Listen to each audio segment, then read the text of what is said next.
What's up, everybody? I am your host, a creepy doll who rides a tricycle, and that is my co-host, a scary-looking pig mask guy.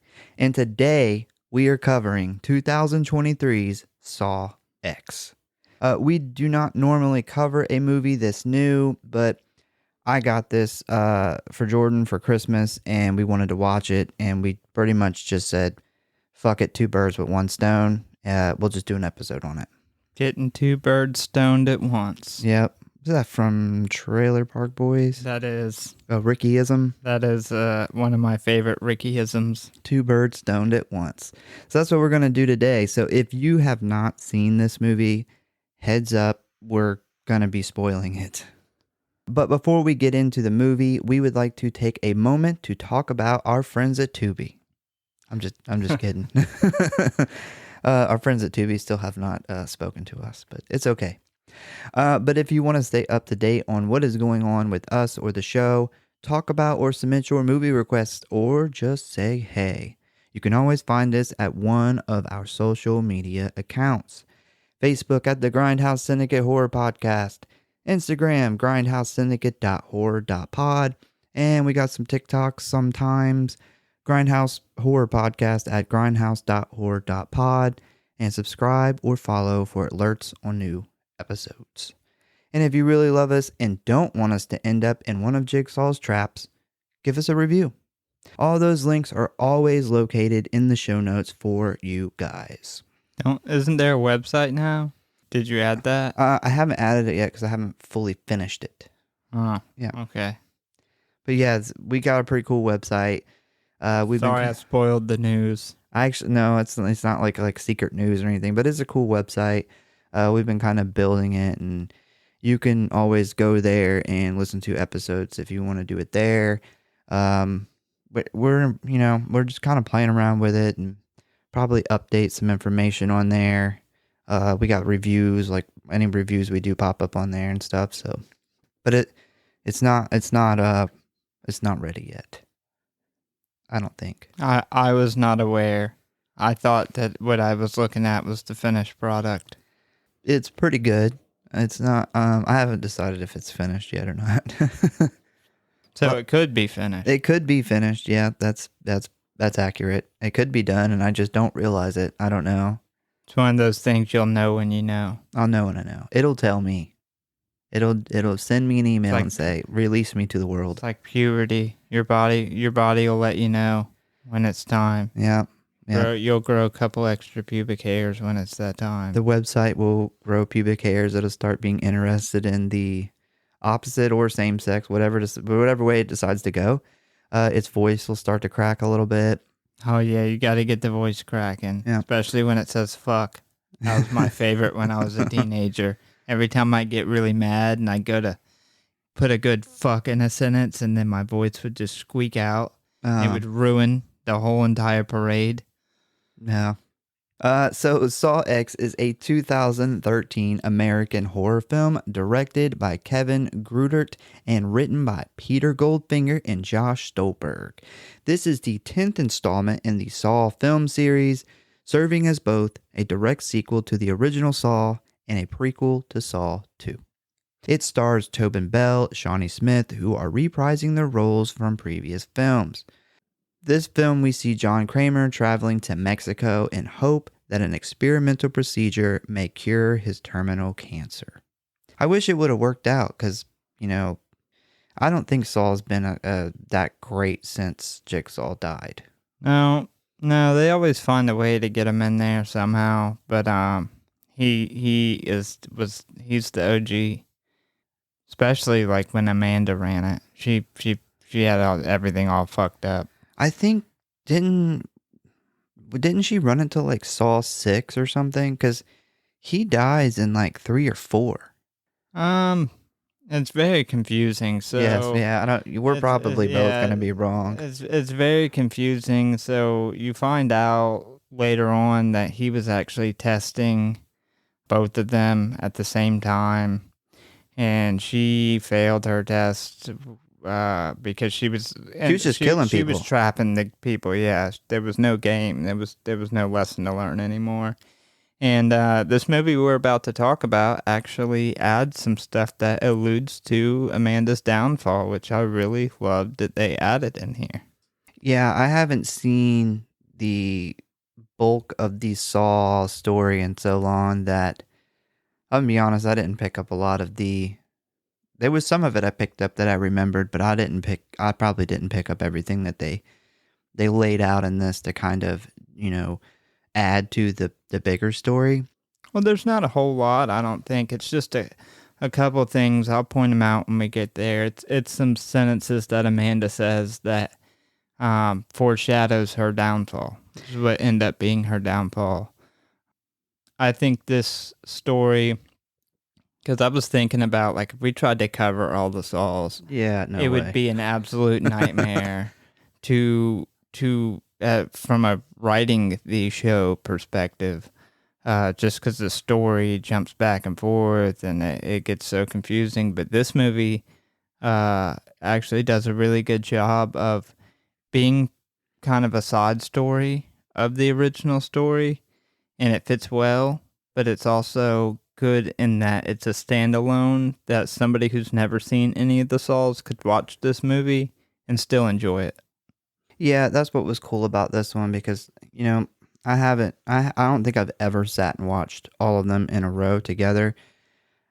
I'm not super knowledgeable about everything. I feel like about 3 or 4 I start kind of getting lost in it. But yeah, this one was really cool, and I didn't really have any trouble understanding this one because it's like right in the middle of 1 and 2, which I know very well. So I'm glad they did it like this. Yeah, I have sat down and watched all of them back to back, and I will say that I'll give them a lot of credit for keeping the story straight without major plot holes, because it's a ball of yarn.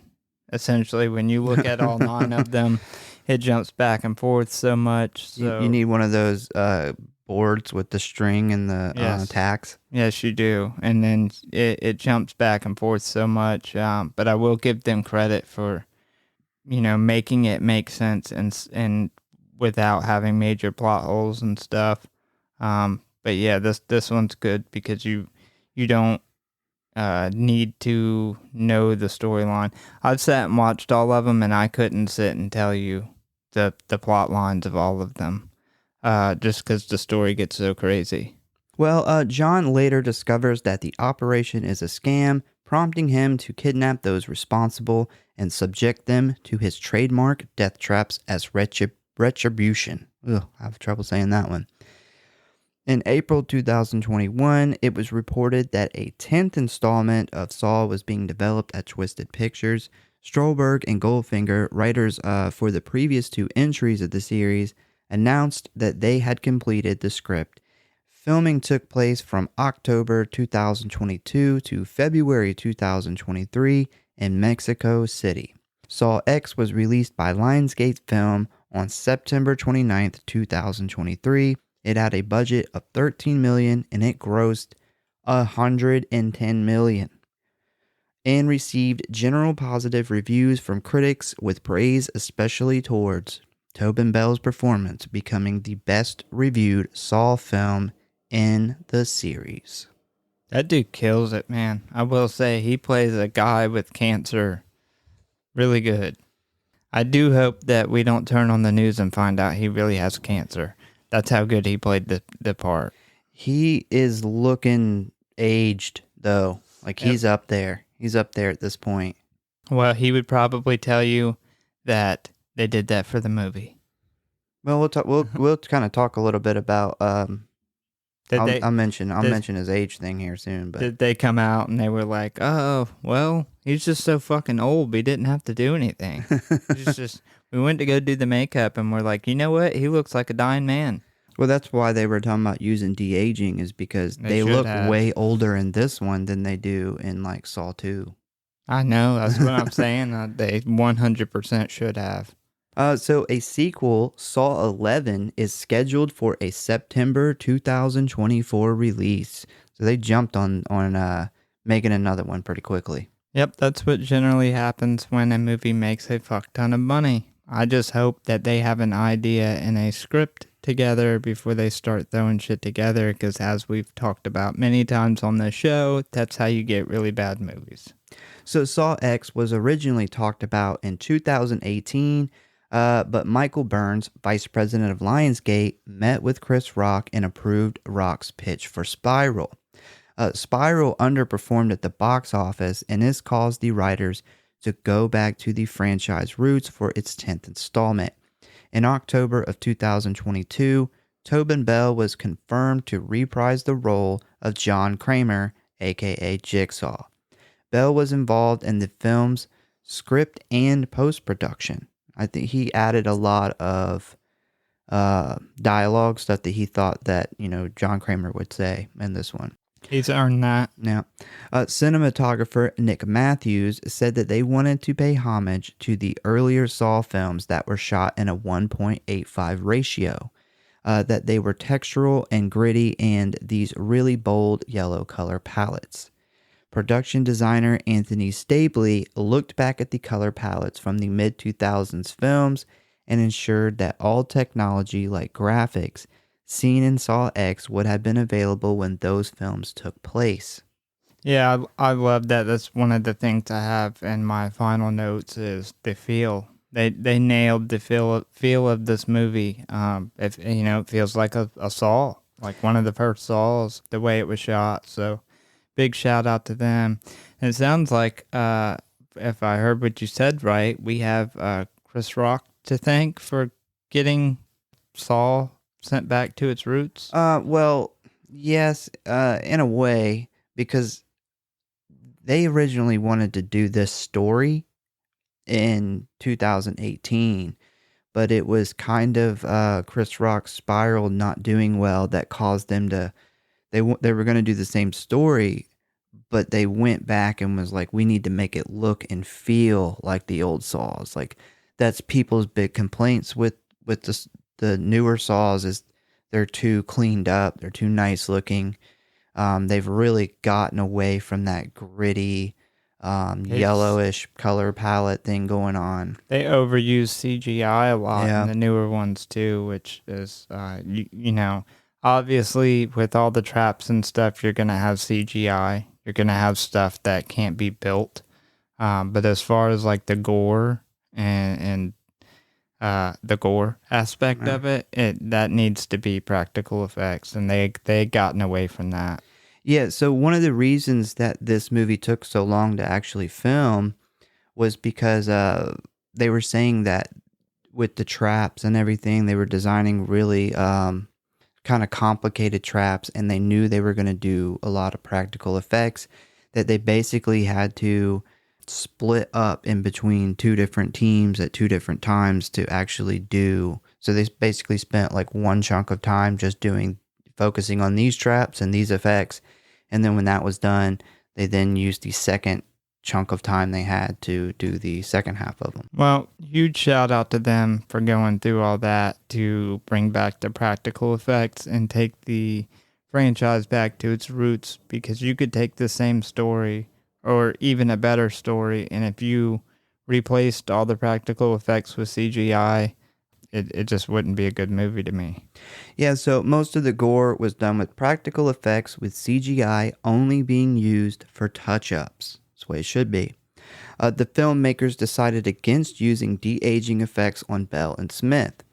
On the 4K Blu-ray discs, it includes over 3 hours of making and bonus footage, containing a documentary titled Reawakening plus deleted scenes. So on that copy you got, there's a really long documentary on there. Yeah, I will be checking that out. So the ratings, Rotten Tomatoes gave this a really high 80%. Wow, that's it's really surprising. That's unheard of for Rotten Tomatoes to give a movie that a lot of people call torture porn that high of a rating. IMDb gave it a 6.6 out of 10, Letterboxd a 3.2 out of 5, and the average audience rating of 4.2 out of 5. And if you would like to watch this movie, unfortunately, you're going to have to buy or rent it. It is available on YouTube, Apple TV, Amazon Prime, Google Play, and Vudu for $5.99. I think if you want to buy, because you got like the Blu-ray, the DVD, and like a, I don't know, digital copy, I think that nobody hardly ever uses. I think it was about $21, $22. So if you want to go out and buy it, it's not cheap, but it's worth it. Pretty good, especially if you have like all the saws, definitely scoop this up. Yeah, that's I told you I was so close to pulling the trigger on that. We were shopping for kids, and kids come first. Yeah, I had to make an adult decision and say we've spent way too much money. We can't. We're gonna have to wait on it. And luckily, I got it for Christmas. So we'll jump into the plot. So we start out with the man, the myth, the legend, Mr. John Kramer, aka Jigsaw, and he is attending a cancer support group. We then see a man named Henry Kessler introduce himself and tell everyone that he has stage 4 pancreatic cancer. We then cut on over to John speaking to his doctor, who tells him he only has months to live. Upon exiting the hospital, John comes across a man in a coma and notices the young janitor in this man's room. He is beginning to go through the comatose man's personal belongings. We then see that this young man, he wakes up in one of Jigsaw's traps. He is strapped to a chair, a device attached to his face with tubes running from his eyeballs. This is the trap that is on like the movie poster and the cover. I think they've only ever showed this image for promotional stuff. I don't think I've ever seen anything else, but it's basically the guy that's on the cover with the fucking tubes coming out of his eyes. I was a little surprised why John chose his eyes for the trap. Like, you would think he would like chop off his fucking hands, because like, well, he makes him break his fingers. Yeah, but it's just weird. He went for the eyes. His hand will heal. Whenever I first seen this, before, like as it was going, I'm like, oh, great, we're jumping right into it, but they're skipping over shit way too fast. Obviously, that it's because John obviously imagined this on the spot and didn't put a lot of time into it. So I'm sure it would have been much different had he actually sat down and got to plan it out. Got the sketchbook. Because this guy's like way to get out was super easy. He had to break all his fingers, and I'm like, I would have just skipped straight to 5. Yep, same. I just broke them all at one time. I figured maybe it's like he was like, you can't steal shit if you can't see it. Maybe that's it. Yeah. Your hand will heal, but you ain't got no fucking eyes. You can't steal shit if you can't look for shit to steal. I don't know. The way his fingers was broke, his hand would probably never be the same again. But I'd rather that than have my eyes sucked out of my fucking head. Oh yeah, that's awful. We then hear Jigsaw's voice come over the speaker, and he says the iconic, "I would like to play a game." He then says, "Your job as a custodian is a noble one." Is it? I said, I bet you he never thought he'd hear that about his profession. Yeah, I was like, wow, that's really nice of John to say. Yeah, it's like people's, they got those like stickers where it's like for the police and first responders and hospital janitors. My son's a custodian. I'm a custodian mom. Yeah. It's like, well, that's a real nice thing to say, John.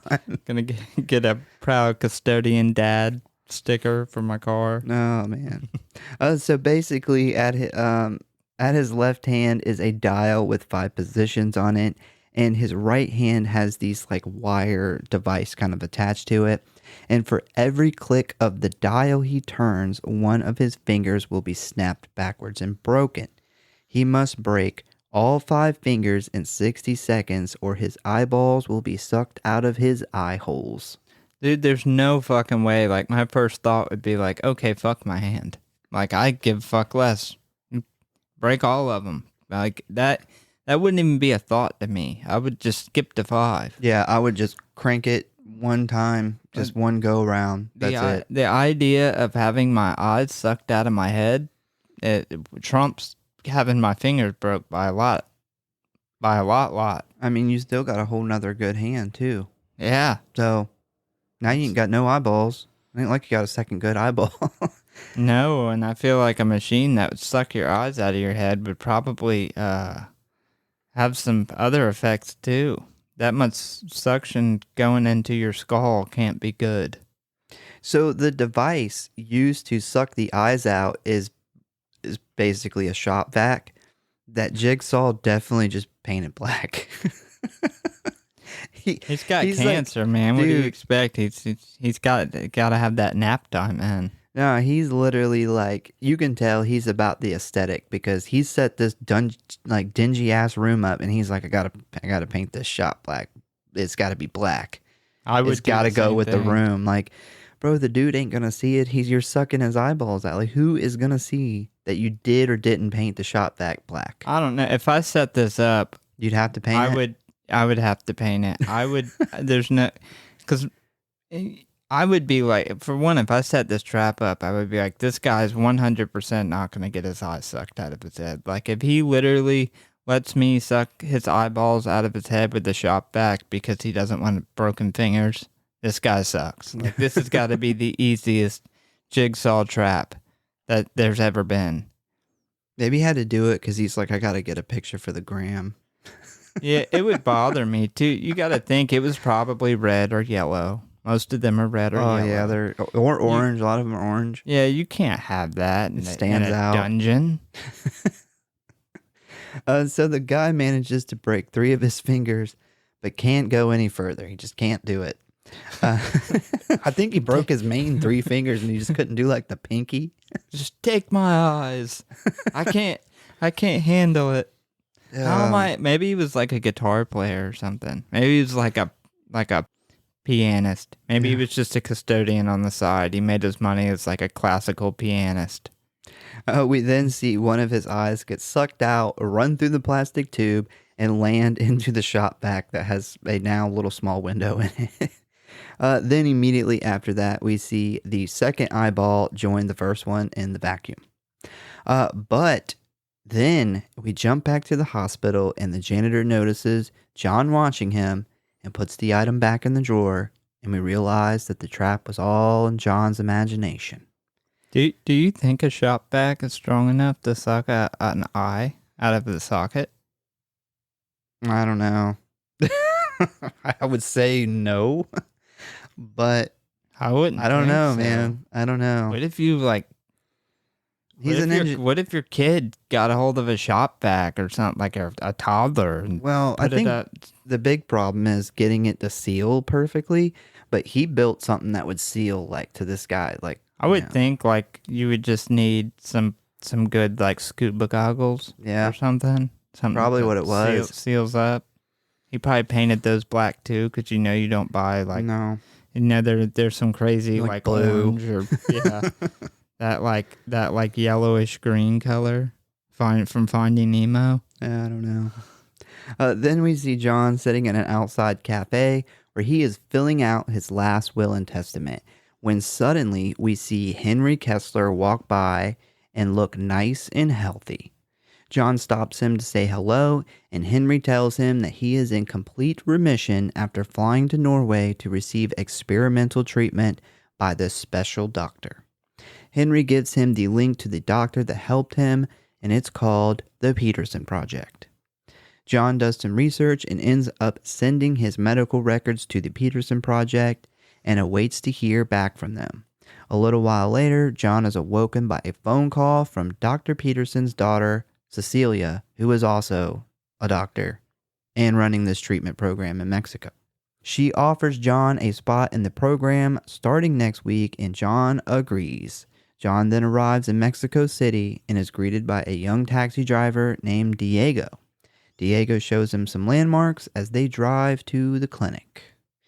This movie has a lot, and I think this is why Rotten Tomatoes actually gave it a good review because this is one of the few Saws that has like a story, like a almost like a human story in it. It's not just killing Well, fucking people up. I think this is the first Saw that we really get a long glimpse at John Kramer outside of Jigsaw. Like we get to see him as a normal person. And I really like that. I thought that was pretty cool. Yeah, I enjoyed it. It was definitely different because I do remember there was a Saw where we kind of seen why he started it, and like he had like that ex-wife or whatever, and we have seen some of his personal life before, but I don't think we've ever seen this much of it. This is a lot. Yeah, we've seen flashbacks and scenes, but this is him. The first quarter of this movie is him just being him. It's not building traps or killing people. It's not showing why he builds traps or kills people. It's just him going through a really shitty thing that some people in real life have to go through. Yeah, besides the imagination trap, there's a lot of this where he's not really thinking about that shit at all. Like he's focused on, dying and stuff. But once they reach the countryside, a van pulls up, men en masse jump out and abduct John, taking him to the clinic. And apparently this is to kind of like keep the location of the clinic secret. We next see John meet a young girl who works for Dr. Peterson, and her name is Gabriella. She shows John to his room so he can kind of settle in and stuff. She kind of speaks like broken English, and I guess she kind of makes it sound like that's like her family's estate or something, and she's, I guess, allowing them to set the clinic up or something there because she shows him some pictures on the wall of like her family and stuff, and gives him some kind of story about Cecilia Peterson's kind of saving her life, but she doesn't really say. I doubt she had cancer too. I don't know. I'm going to say that Just bullshit.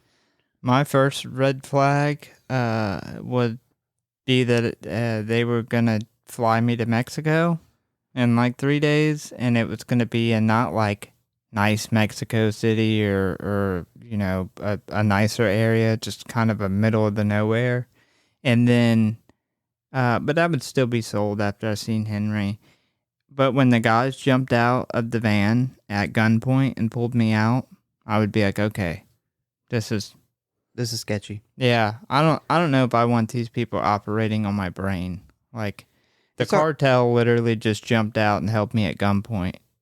It's hard to say, man, because when you're desperate, you're willing to overlook a lot of shit. I think he does. I think because he's obviously a very, very smart guy throughout the series. And I think that desperation really pushes him into this. So Cecilia shows John around the compound. He meets the local caretaker's son, a young boy named Carlos. He then meets Mateo, an anesthesiologist who supposedly works at a hospital nearby.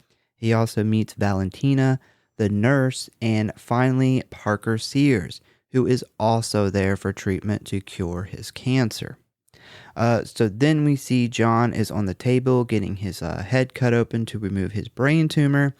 And as he is lying on the operating table, he can see a video monitor showing them working on his brain. He then soon passes out from the anesthesia.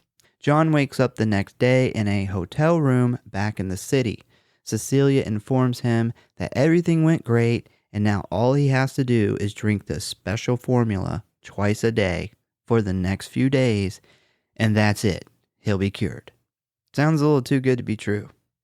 Anytime somebody's like, just drink this special formula, then I'm not going to tell you what's in it, but just drink this and your cancer will go away. Yeah, that don't sound great. Yeah, I think he's at the point whatever. where he's just like, what do I have to lose? Yeah. I'm going to die probably in the next couple months. So what do I have to lose? I might as well go for it. So John tells her, I will say they did a good job. Like I could see you falling for it. They do a really good job. Like this is a legit setup. I think it would have fooled me. I would have been suspicious, but I think it would have fooled me. It was fairly good setup. The having brain surgery in the old factory, that would have been a huge red flag. But in this situation, like if my life wasn't on the line, I wouldn't. I would be like, no, there's too many red flags here. I'm not fucking with this. But in his situation, I mean, he doesn't have anything to lose. You can always get people when you have a fucking like a cool glass room. If you got a cool glass, like sealed up fucking cube, it looks legit. I don't know why. Even if it's in a falling apart, old abandoned factory in the middle of Mexico. Yeah. I did think it was interesting that right after he has the surgery, he's kind of sketching in his notebook, drawing up plans, and he kind of has this moment where he stops and thinks about something, and he tears the plans out of his notebook, and he crumbles it up and throws it away. He's done. And it makes me kind of wonder if they put that in there, because, it's obviously never elaborated on, but was he considering being done with killing people? Oh, I think he probably was. I think he was like, you know what? I've got my life back. Fuck helping people. That's another reason I really I like this part of what we get to see of John Kramer that we don't get to see in other movies, because we get to see the real life him, and we get to see how desperate he truly was to live. And then when he thought he got his life back, how he was kind of done with, they don't say that for sure, but it kind of seems like he was done. He was second guessing his decisions to continue killing people. It was either that or he was like, oh, this trap ain't going to work like that. And that's why I love that they didn't elaborate on that, because I think they put that in there on purpose. Just to kind of throw you off, possibly. I think he legit was kind of second guessing. He's kind of relieved he's got his life back. He went through all this. He's probably thinking, I don't want to fuck with this shit anymore. But, there always is that thought of maybe this trap just was sucked. Maybe he was like, this isn't going to work. This shop vac is red. I can't use it. Don't have enough spray paint for this. So John tells her he will wire her the rest of her money over very soon, and she's all smiling and happy and like, enjoy your fucking new life. And I'm like, you're a fucking grade A piece of shit. Like, knowing what you know and the fact that you can put on this fucking act, you're a fucking piece of shit. Like, she's done this to so many people, so she's got it down. This is what scam artists do, though. Yeah. This is so. Scam artists suck, but taking somebody's money is one thing, but when you're taking somebody's money and you're making them believe that their gigantic problem of dying is over, you really fucking suck. And there's a lot of scam artists like this out there. Oh yeah, I don't. Because what's somebody at their most vulnerable, they're most likely to give you their money. Is somebody in this situation whose their life is on the line. Even if they kind of see through your scam, they're going to not want to believe it because they want to hold on to any bit of hope they can. So they hand that money over.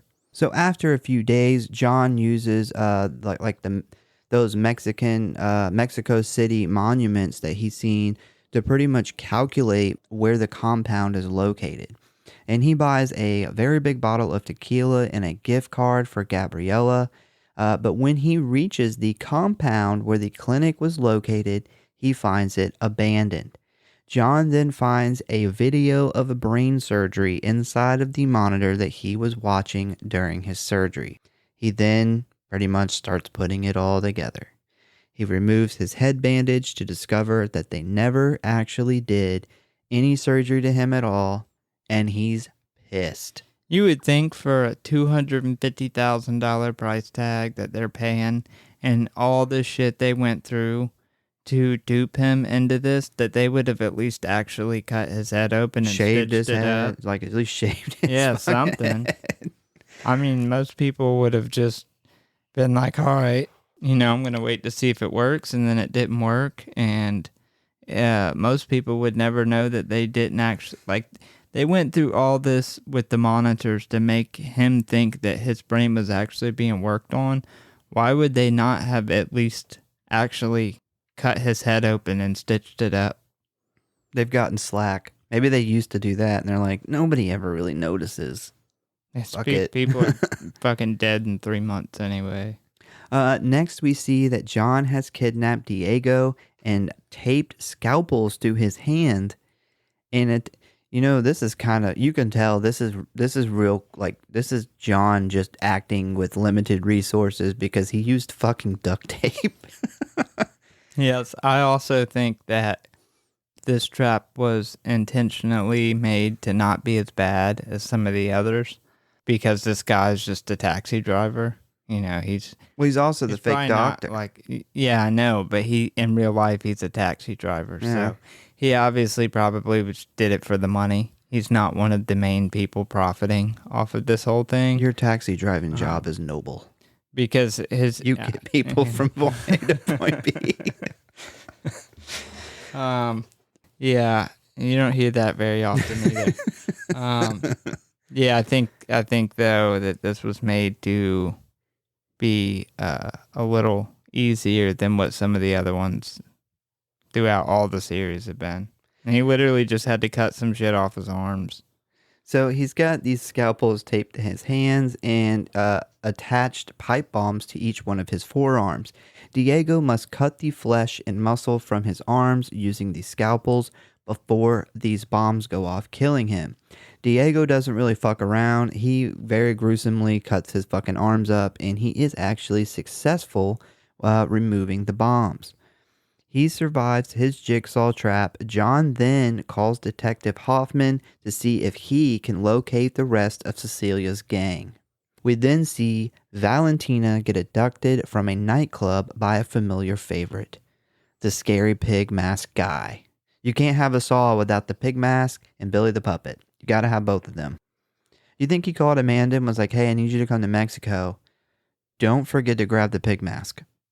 Because we obviously don't have one here.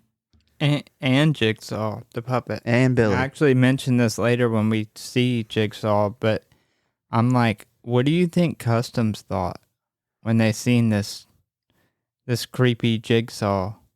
And at this point, the police have seen videos. Like they already know about the Jigsaw killer. But do the Mexican police know about that? I don't know. I'm just saying. They got their hands full down there. even that, if you're a customs agent, like you go through that bag, you got to think they were like, what the fuck are these people into? Well, they probably see so much worse with cartel though. They're like, it's just a mask and a puppet. they rip the puppet apart looking for drugs. Yeah. No, nobody sneaks drugs into Mexico. Next, we jump over to a veterinarian's office where Mateo works, and we see that he has been selling drugs to Gabriella, who is obviously hooked on some kind of painkillers. We then see Mateo and then Gabriella both abducted by Pigmask Guy. Next, we see Cecilia's big fancy house where she has a huge board of like potential victims. She's got their fucking pictures and shit up there. These are obviously people that are all dying from cancer and looking for some alternative medical help. We also see that she is currently on the phone with another victim and pretty much doing the same bullshit that we heard her tell John. Also, we get to see the price tag that John paid. Yeah. $250,000. Yeah, that's not pesos. It's American money. It's U.S. dollars. American. Yeah. It's probably not a lot in pesos, but American currency. It's like $30. She don't fuck around. She wants a big price tag. It is very obvious that this is a huge scam run by her, and she makes a fuck ton of money at doing it because she's got her a big old nice fancy house. We then see that she also gets snatched up by Scary Pig Mask Guy, who it turns out is motherfucking Amanda. And also, Jigsaw himself actually shows up to this abduction. You see, he wasn't there for any of the other ones, but he's like, I'm going with you to get this bitch. Oh, yeah. He's like, this is the main bitch. Yeah. I'm going for this one. Getting in her back seat. I want to be there. Yeah. I want her to look in that mirror and see my face. Yeah, he doesn't wear a mask or anything. Like, he's just there. They only have one mask. Yeah, it's true. It's like she has to be like passing out when I reveal my face. Well, there's also, so this was weird. So once it shows Amanda here, then it kind of goes through all the other kidnappings, and Amanda like immediately takes her mask off every single time. And I'm like, well, what was the point of wearing a mask if you're going to take it off at the scene? She's in training. Like, what are you doing? Like, don't take the mask off until later, or just don't wear the mask. You can't do both. Well, Jigsaw's not there to see it. He probably seen this one. He's like, hey, put that shit back on. Oh, he totally would like, Amanda. What are you doing? He would have a talk with her. So now we have Cecilia, Gabriella, Diego, Valentina, and Mateo all chained up in one big room together. Valentina is already strapped into a trap when Amanda walks in and puts everyone's phones and shit like on this little table in the middle of the room. And Amanda's hair looks fucking terrible. She looks like she has the haircut of a 7-year-old boy in 1997. I think at this part in the story, this is why when in between the movies where her hair was supposed to be growing. Because I think in the second one it's short like this too. I remember her hair was short in one of the other movies, but this hair style, I feel like I remember her having kind of like a pixie haircut before, but this one, like, her bangs are like she's got the Joan Jett.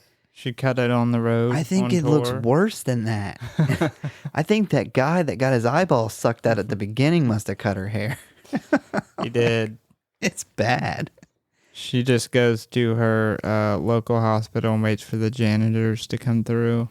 It's a noble profession. John then walks in and tells them basically, I know you motherfuckers scammed me. The jig is up. Now you're here, and you're each going to get to play a little game for a chance to save your life. Valentina is up first, and John hands her one of those fucking wire saws. It's like it's a wire saw. Yeah, it's like just basically a piece of wire with two kind of handles at each end. And basically what she has to do is use this wire saw to cut off her leg, and then use like this suction device to remove the bone marrow from her femur. Once she has placed enough marrow into the machine, she will then be released. If she takes too long, then another machine will use a separate wire saw to cut off her fucking head. An electric wire saw. Yeah. He said the name of it. I don't remember what it was called. But I don't either. I was just excited to see it go to work. Yeah, I will say I thought that she was going to be successful for a minute. I was like, no. I wanted to see her die. I wanted to see that trap work. Also, I'm sure you noticed this. That tourniquet is completely not tight enough. Well, that's funny because that's right here in my notes. Yeah, she did not tie that. They could have faked that a little better. It looks like she might just laid it over her leg. Yeah, she would have died. She would have bled to death anyway. I think she would have been saved. I think her boot lace was tighter than that tourniquet. John would have had to come in and tighten the tourniquet for her had she been successful. He's been like, all right, get her to the hospital. She's lost enough blood. She didn't. I was nice enough to provide you with the tourniquet, and you didn't fucking use it right. Yeah, that was sad. But I will say she cut her leg off with a wire saw in 2 minutes and 15 seconds, and that's quite impressive. I feel like if I had to cut my leg off with a wire saw, I hope, I swear to God, I never have to cut my leg off with a wire saw. But I feel like it would take longer than 2 minutes and 15 seconds. I'll be honest. I don't think I could get through any of these traps. These are all pretty rough. Yeah. I don't know. One of the ones later where she's got to like beat her hand until it comes through the cuff. I could probably do that. But I don't know. Everybody says they could probably do it. I don't think I could. In the process. Yeah, it would be tough. Could I cut my own leg off? Maybe. Could I cut my own leg off and then still do shit after that? No. After my leg was cut off, I think I'd be done. Yeah, if I'm cutting my leg off with the wire saw, I'm gonna need more than 3 minutes. I just getting I need that an thing hour. through the bone and everything I feel like it would take a lot to get that through bone. Yeah, I will definitely be the person that says I probably couldn't get through any of this shit. I think this is the worst one.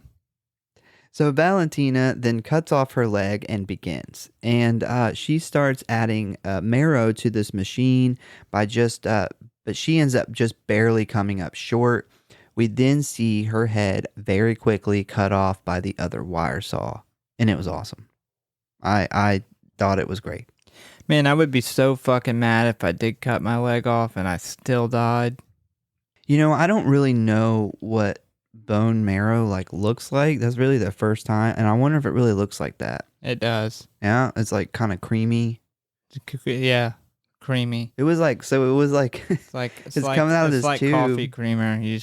Some people use it for coffee creamer actually. Well, John Kramer does. When it was coming out of the tube, it's kind of like mixed with the blood, and then it's like so you got red and white, and it reminded me of those little candies. You remember those little cream candies? It's got the red swirl in it. Yeah, and I was like, that kind of looks good. Yeah. Yeah, it probably doesn't taste like strawberry cream. Yeah, strawberry cream. That's what they were. So the next part, I actually kind of hate this part. John tells Amanda that Gabriella is next, and Amanda has sympathy for her because of her drug addiction. If I do remember right, Amanda was also addicted to drugs before the reverse bear trap. Yep. All right. That was her original trap. She had to crawl through needles. She was a heroin addict.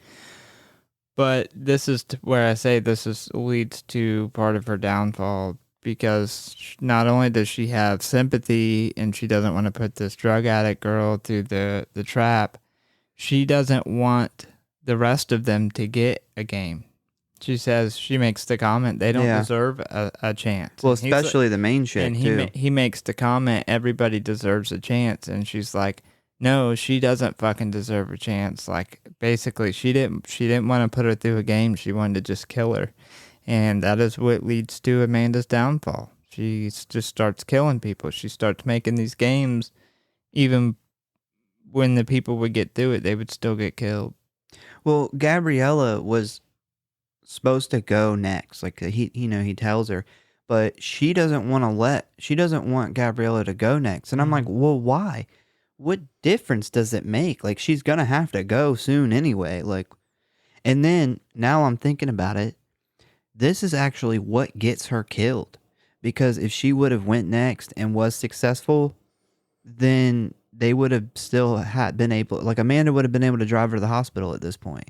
Unlike what we'll find out later on, doesn't work out that way.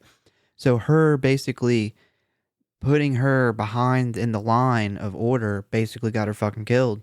Yeah, I think she was just trying to, I think she was still trying to kind of talk John out of her going through, because she had sympathy for her, and at minimum, try to buy her some more time. Yeah, it's weird that she has sympathy for her, though, because she credits John Kramer as essentially saving her life.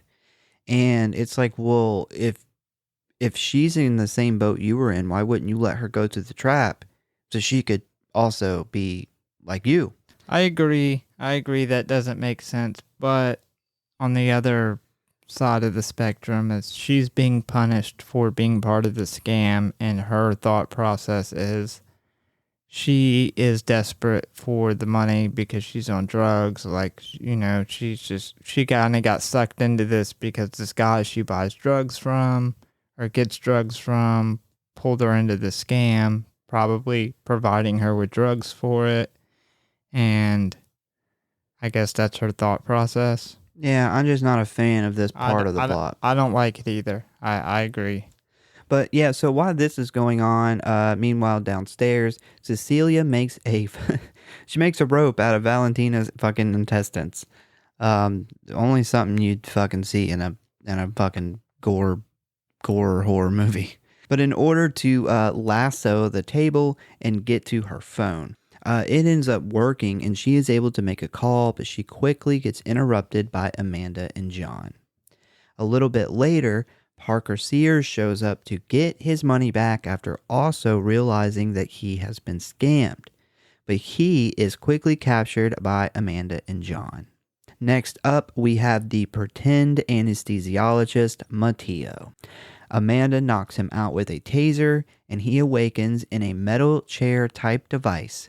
Billy the puppet wheels him over a tray with some surgical equipment on it, and he then sees a small TV with the video on top of his head. That is the time. Yep. So basically, what he has to do is fucking terrible.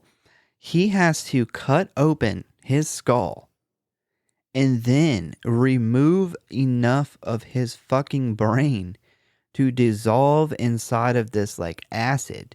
And once he dissolves like enough of his brain, then the trap will kind of let him go. Yeah, this is like a lobotomy times 100. This is rough. Like, we're not scraping the brain. We need you to just take chunks of it out. Yeah, this one sucks. Well, I don't think I could cut my leg off before I could do this. Well, the good thing about the brain is the brain itself doesn't have pain receptors.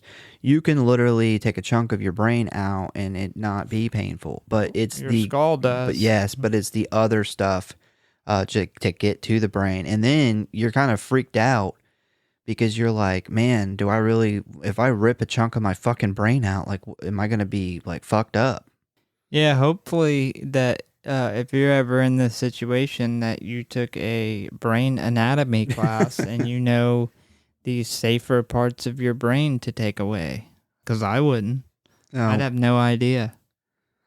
He then cuts open his skull on top of his head and then slowly starts ripping a chunk out of his brain and placing it in the acid. But unfortunately, he's way too fucking slow and the timer runs out. Did they tell him? Did John tell him what part of the brain to go for? No. Because he goes straight into the center. Cecilia does. She's kind of like instructing him as he goes. Man, I don't think I would have been able to get the hole in my skull. No. I feel like just set it off now. I'm not going to do it. Yeah. Yeah, even getting a perfect circle. I mean, even then, you don't know. Like, you got to be really careful about how deep you cut when you're doing something like that. Yeah. Yeah. No, I wouldn't. I at least I can see my leg to know I'm cutting off the right leg. Yeah. No. I wouldn't have been able to do this. Well, he's only able to get one chunk of his brain out. The timer runs out, and 2 large pieces of metal placed on each side of his head then begin to heat up until red hot and suddenly close on his face as he screams. He's dead. Basically, it fucking burns his face a lot. I don't know. I was kind of disappointed in that one. Wanted to see its like head get blown up or, something else that we watch these movies for. This metal trap just kind of closes on his head, and that's the last we see of him. Sears, who is chained to a chair upstairs with John watching, thinks that John and Amanda are sick individuals and does not agree on what they are doing. Despite this, John orders Amanda to free him. Next up is Gabriella. Welcome to the show. She is hoisted like 20 feet into the air by one of the chains attached to her wrist. A sheet is then pulled away to reveal a big-ass fucking radiation machine mounted in front of her. So in order to survive, she must shatter her arm and leg so much that she is able to get it to like squeeze through the shackles. And she only has like this fucking metal rod to do it. And she has to do this all before she dies from like massive doses of radiation. And basically, like her skin melts away. Cecilia instructs her to start with her foot. That way, that she can get, when she gets it released, she can kind of swing out of the way of the radiation machine. She begins to smash her ankle repeatedly until finally completely mangling her foot and ankle. The skin on her face has already begun to blister and melt when she suddenly swings out of the way of the machine. She definitely's got a little Freddy Krueger look going on here at this point, like already. Yeah, I don't really get the whole like start with your leg. I get the premise, but obviously the trap moved. But what the fuck would have happened had she started with her hand? She would have just fell. That's what she would have just fell and hit the ground. Well, I think Cecilia's trying to actually kill her. Because you find out later on that she didn't really want to save any of these people. Yeah. Well, I mean, did Jigsaw think that through? I don't know.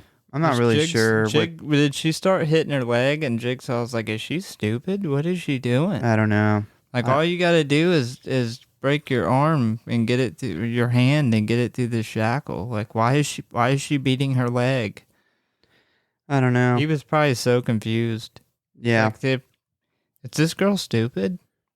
This is kind of weird, but That's yeah, strange. that's what happens.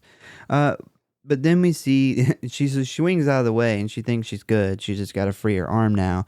But then we see the radiation machine move over to where Gabriella is now hanging. She's like, fuck. She then begins to beat her hand and wrist violently until she finally falls. John tells Amanda to rush her to the hospital quickly. But when Amanda turns to leave, fucking Parker Sears, who I knew he was a fucking bad guy. From the beginning, I suspected him. Just looks like a bad guy. He just has bastard. that like Bond villain thing going on. Like like that gym steroid junkie gonna be really bad. He's got that face. Yeah, he looks like the guy that would hit on your wife in front of you. Yeah. He looks like Vince McMahon would totally have him as a, what do they call it, a heel? The bad guy in wrestling. Like a bad guy. Like he would just always be the hated. They call him a heel? Hated guy. Never heard that before. Yeah, huh. I think I heard it in that show, Dark Side of the Ring. I think that's what they call him. I think they call it a heel. Oh, that's interesting. Or I could be completely wrong. That could be like the don't call him the bad guy for like a referee or something. I don't know. I'm pretty sure it's the bad guy. Yeah, so this fuckface pulls a gun on her and John, and Sears reveals that him and Cecilia are lovers, and he has come to rescue her. At gunpoint, he orders John to strap himself into the contraption that was meant for Cecilia. John then tells them that they need to take Gabriella to a hospital, but Cecilia kills her instead. Amanda is then chained up by Sears and Cecilia, and takes this time to fucking gloat. Big surprise. She explains that she figured out that John was the great Jigsaw and how accomplished she felt about being the one to outsmart John Kramer. How the fuck did she put that together, though? I don't know. This whole part that's coming up is my least favorite of the movie. It's one of the few things I really hate. The part that we're about to get into with the kid, like she decides that she's gonna torture John by making him watch this kid die. Like if you knew he was Jigsaw, why would you think making him watch somebody innocent die was the best way to punish him? He is a fucking notorious serial killer. Well, at this point though, he's not like that notorious. He's only done this to a couple of people, and I believe it's New York is where it happens. It's notorious enough where she knows of him. Yeah, but she's from fucking like Europe, and she's in Mexico currently, and like, I just feel like there was nowhere near enough evidence that John had. Like, she figured out it was him before the fucking FBI did. Like, imagine, like if you caught Ted Bundy. And you were like, and I know how I'm going to I'm going to torture you the most. Like, you dying isn't enough. We're going to beat a woman to death in front of you. An innocent woman. Like, just makes no sense. Yeah, and then she thought, okay, so now I've figured out that I've got this, like, genius serial killer trap maker that the FBI can't even catch. And you know what? I'm going to fucking pull a trick on him. I'm going to get him. It's like, why would you even risk that? That doesn't make any sense.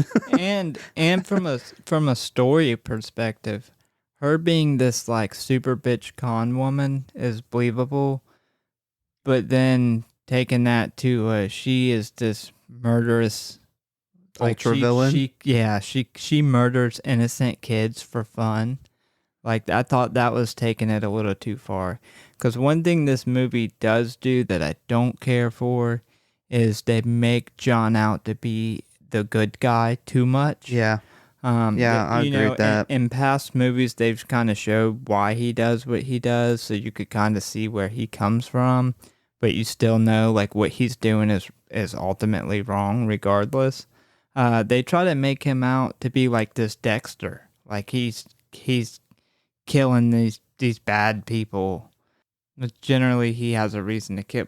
Like, he killed people for being a drug addict, for example. Like, they try to play him up in this movie to be this really good guy, the good guy of the movie, and I didn't care for that. He's Jigsaw. He's Jigsaw. Yeah, because even though like John his ultimate goal is for these people to succeed and get out of these traps and change their life, you also got to realize that if you look at the whole aesthetic of everywhere he sets up and all the traps he does and the costumes and the little fucking creepy doll, he is fucking scary. Like, there is a part of John Kramer that's fucking scary. Well, he clearly enjoys watching people be tortured. Oh, yeah. You would not do this if you didn't.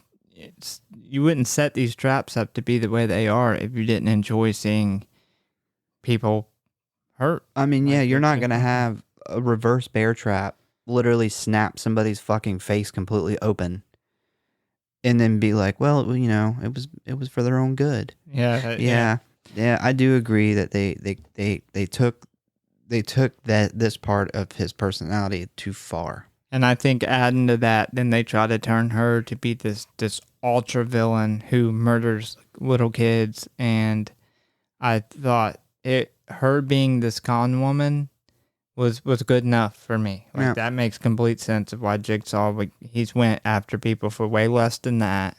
She's a terrible person.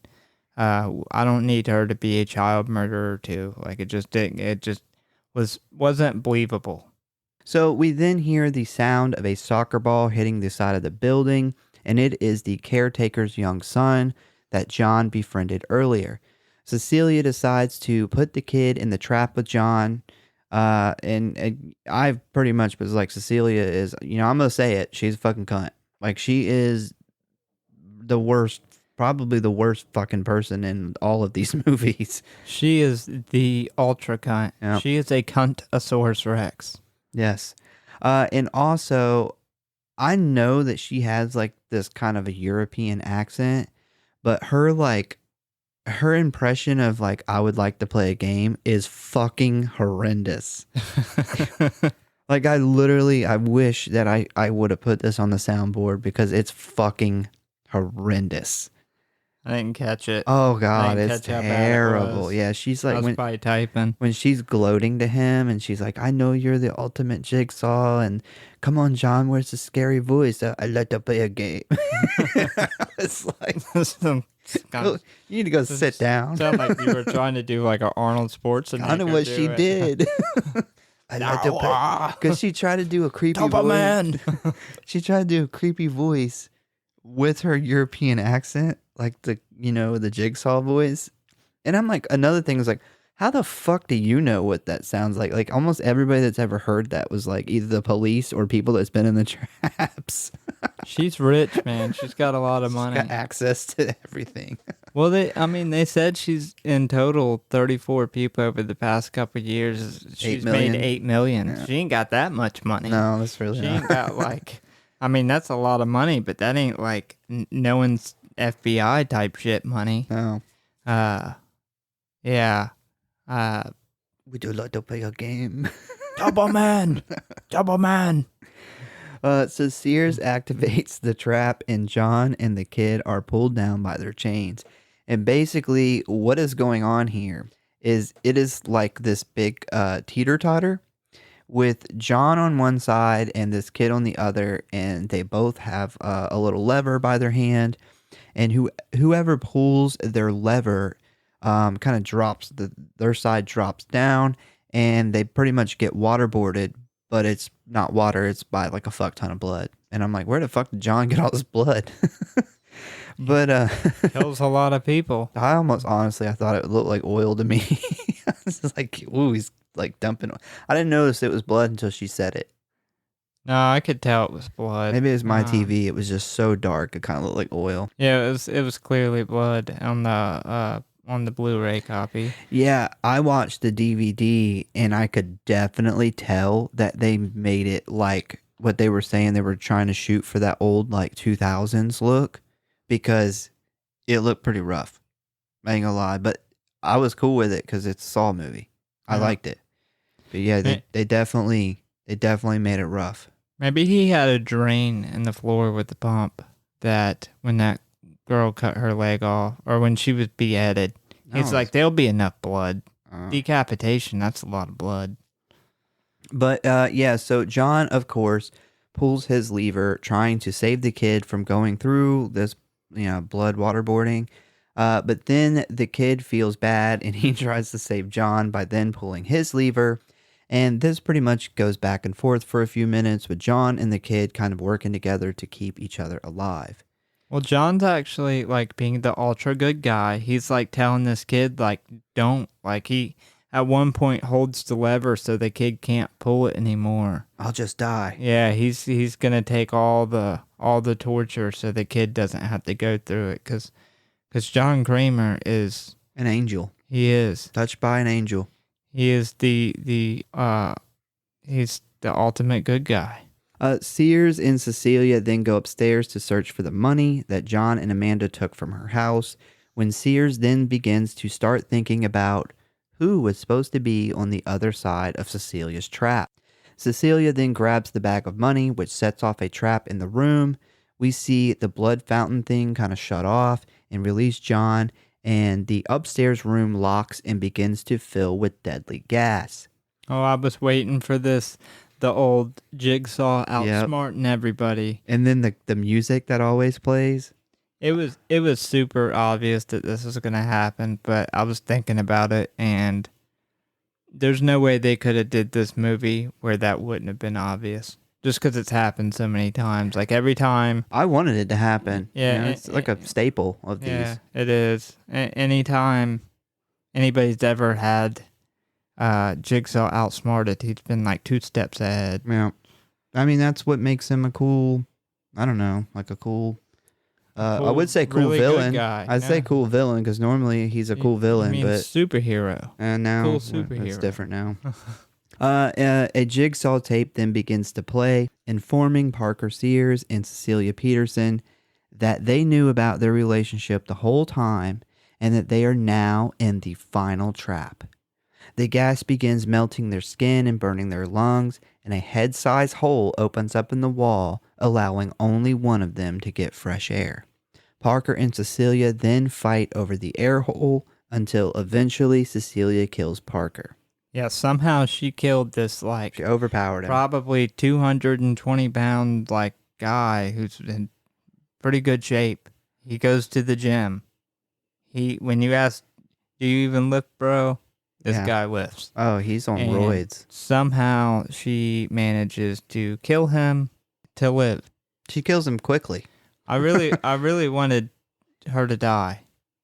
That was a kind of a letdown. I was hoping he was gonna like just beat the fuck out of her, and that was gonna be her ultimate, like, her savior, who she thought she was, could count on. She's like, I knew I was saved when you got here, and ultimately he was gonna be the one to like beat the fuck out of her, and she was gonna die in the gas. But oh well.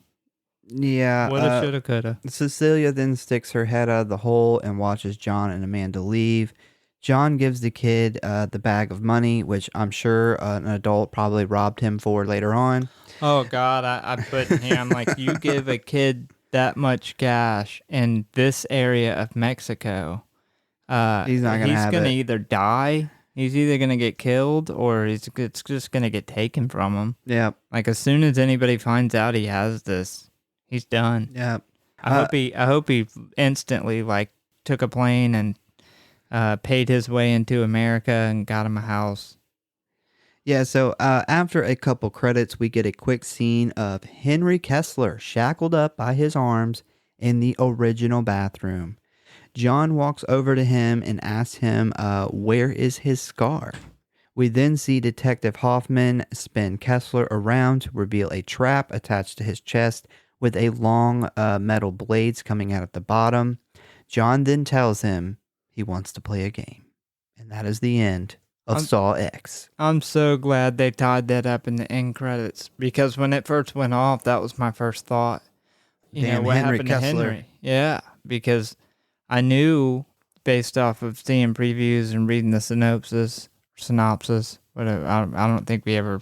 We haven't never solidly come to a conclusion on that. One of those two. I knew that he gets scammed, so I knew from the beginning that this guy was probably in on it, and I was very confused. I was like, why are they not going to address that? So I'm really happy they went back and addressed that in the end credits.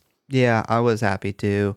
Especially they did it in the OG bathroom too. And considering that this actually happens kind of right after the first movie, that's cool. Yeah. And they brought back Detective Hoffman.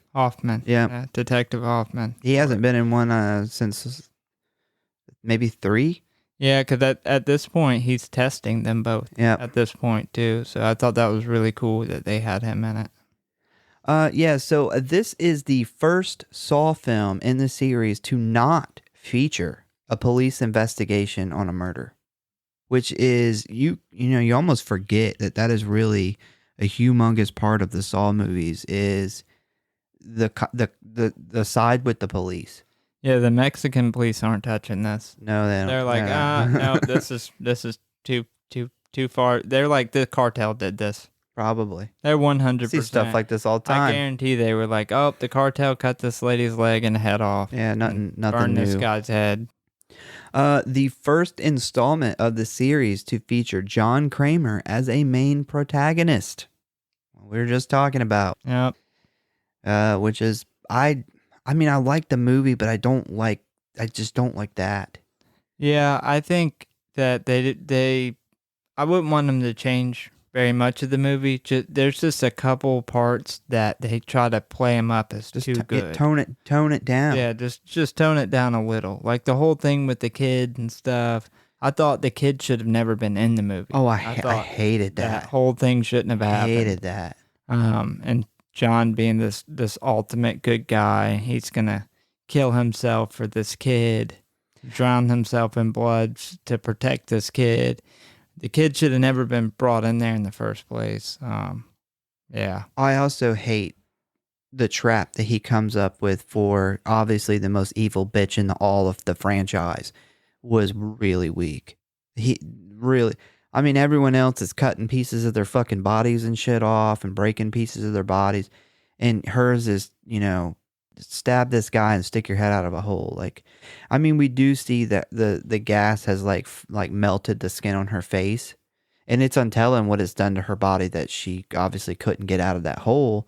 And it looks like she probably ended up locked in there because she has no way to get out. So she may die in there. But I don't know, man. I wish it would have been more.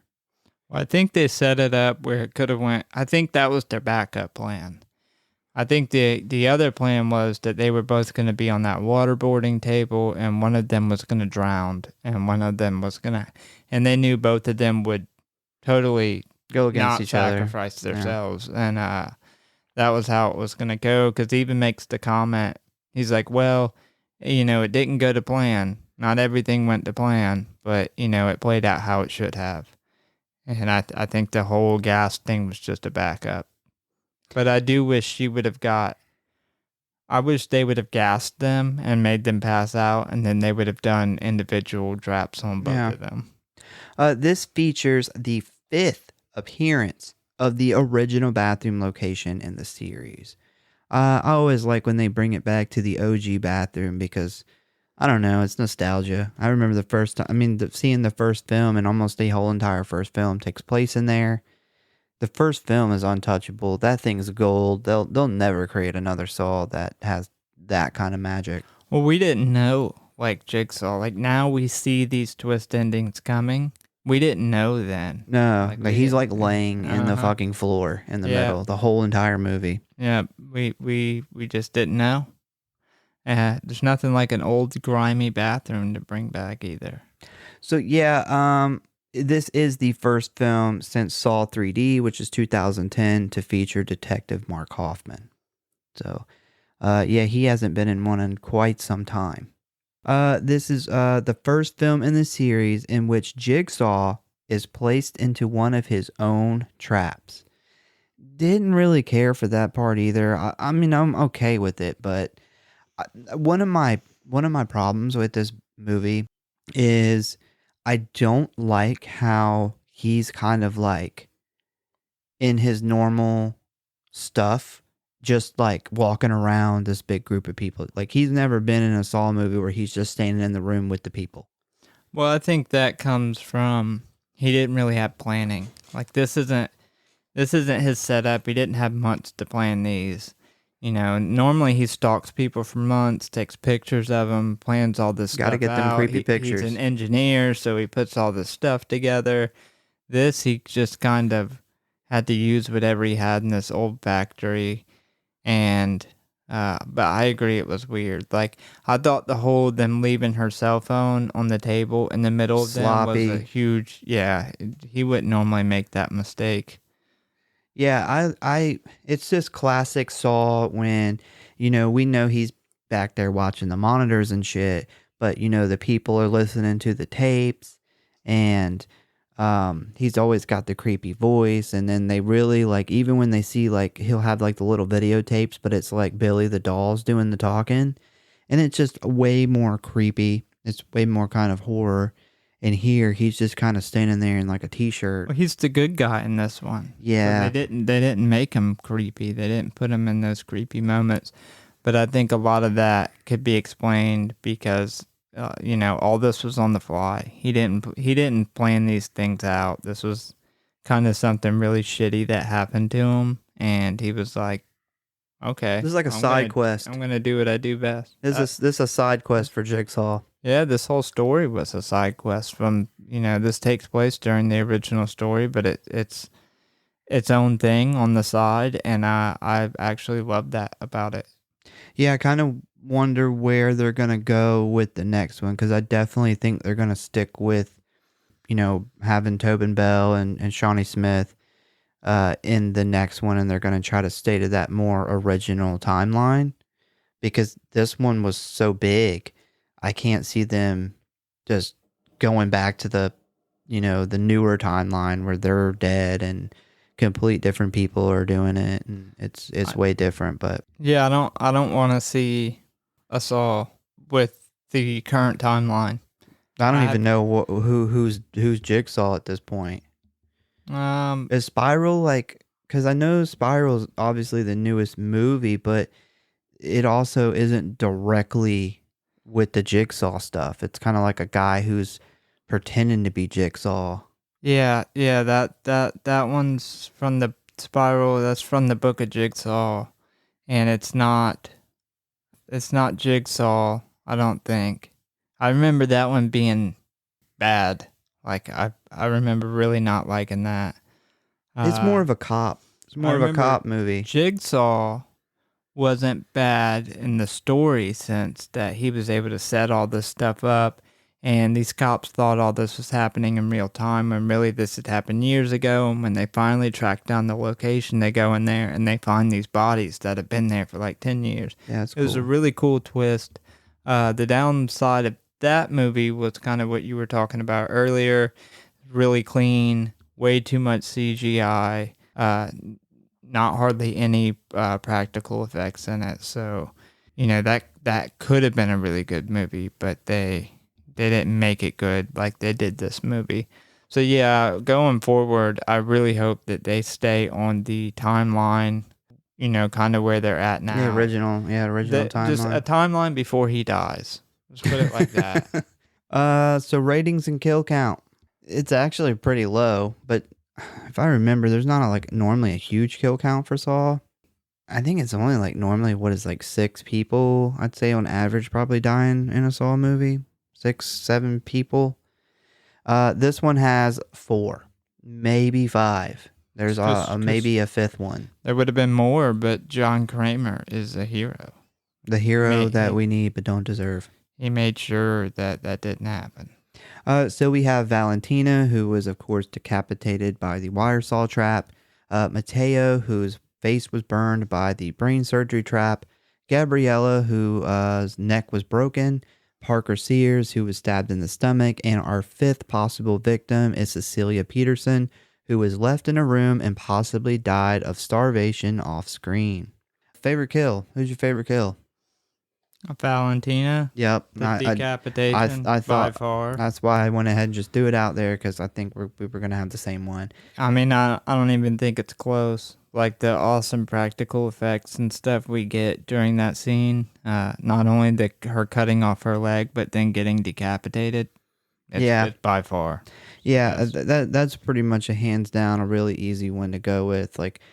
That's really by far the best one. I mean, that's the only one we really see any kind of actual fucked up kind of gore happen. We have the girl who she gets her neck broke and she gets burned by the radiation, but the other guy, it's like a head, a toaster inside of a head mold of metal closes, and we never see anything though. We don't see any blood running out of it. I think it just cooks its head, so we don't get to see the kill really. Yeah, as good of a movie this is, I will say the kills were not. And which is weird, because I remember hearing a lot of people that went and seen it in the movie theater said the kills were fantastic, and I just want to say they're fantastic. Well, we did get to see some good gore though, that people who didn't die, The one of my favorite practical effect scenes is the taxi driver who has to cut the pipe bombs out of his arm. Yeah, that was good. When he's digging in with those, I think they were scalpels. Yeah, they're scalpels or razor blade, whatever it was. When he was digging into his arm, having to cut those out, I thought that was awesome. So, yeah, there's more good practical effects than what the kill count would say. So maybe that's where a lot of people were talking about how cool the effects were. Her death by far is not even close. Yep. Rating. I don't remember who went first last time. I have no idea. So I will go first this time. I gave this movie a 3.7. Yeah, most of it is because they went back to the kind of OG look. They went back to the OG story. They brought, 2 of our favorite characters back. So I'm really giving it a lot of credit based on that. The story itself was unique, and I did like kind of seeing almost like this. We didn't have to sit and see the same kind of Saw story over and over again. We got something different. Now, there are some things about that something different I don't like, but it's something different, something unique. It added, I think, to the overall story. So yeah, I enjoy it. I mean, I think it's a good movie. I wouldn't say by far it's the best Saw movie, definitely, but I think the first 2 are easily hands down better than this one. But this is a good addition. This is a good addition to that, and I think that it was a real smart move to go back and do what they did with this. So, yeah, I give it 3.7. Well, I guess I like this movie a bit more than you did. I gave it a 4.2. Dang. Yeah, I think I thought it was good. I loved that they went back to the original Saw, how they shot it in that color palette. They shot it, even the trap scenes are shot with the same kind of camera angles and fast camera movements that we get in the original ones. I thought that, the character of John Kramer, I thought it was cool. I didn't like that they made him a good guy, but I thought it was really cool getting to see him outside of the character of Jigsaw. Like getting to see him as an actual person. I really enjoyed that. I loved that you could watch this movie having never seen any of the other Saws and still not be lost. That it was kind of a side story outside of the main story that takes place. Yeah, that was a great play. Yeah. Because I think the majority of people aren't either don't remember or aren't sure of the current storyline. Yeah, for them to be able to write that would have been, sitting in a writer's room trying to come up with ideas of how are we going to make this take place during these other movies but never be referenced in the other movies. And them taking it and making it, about his cancer and him going to Mexico and all this stuff happening there. I thought it was really smart. I really liked that. The whole thing with like the comments that Amanda makes about, she doesn't deserve a game, and he's kind of telling her everybody deserves a chance. I love that because it foreshadows what ends up being Amanda's downfall. And then, as far as the movie, cinematography wise, it was excellent. I thought it was excellent. Them taking it back to the original was they did an amazing job with that. None of the actors were bad, I thought, but specifically Tobin Bell, I thought was amazing in this movie, reprising that role. He played having cancer really good. He plays an old guy dying. Great job dying. Yes. I thought he did a great job. And then the practical effects, obviously getting that back. That's what had been lost in some of the Saws that have come out towards the later end of them, especially like, Jigsaw was a good story, bad effects, CGI. Getting back to practical effects and away from the CGI, I loved that. And I loved hearing that they spent so much extra time making sure that they didn't use CGI on certain things. So yeah, if you're a fan of the franchise, it's definitely a must watch if you like these type of movies. Yeah, what's great about this is these guys who, as we talked about in the beginning, a lot of these guys have had a lot to do with the other movies, and they actually listened to what the fans wanted, which is really rare nowadays. It's really rare to get a group of people that have made, especially somebody who's made, 9 other movies now over, the first one came out in like 2001 or 2 or something. I mean, it was a long time ago. So it's been, over 20 years. And they, instead of saying, hey, we know what we're doing and this is what we want to do, they stopped and listened to what the fans wanted, and they did that, and that is fantastic.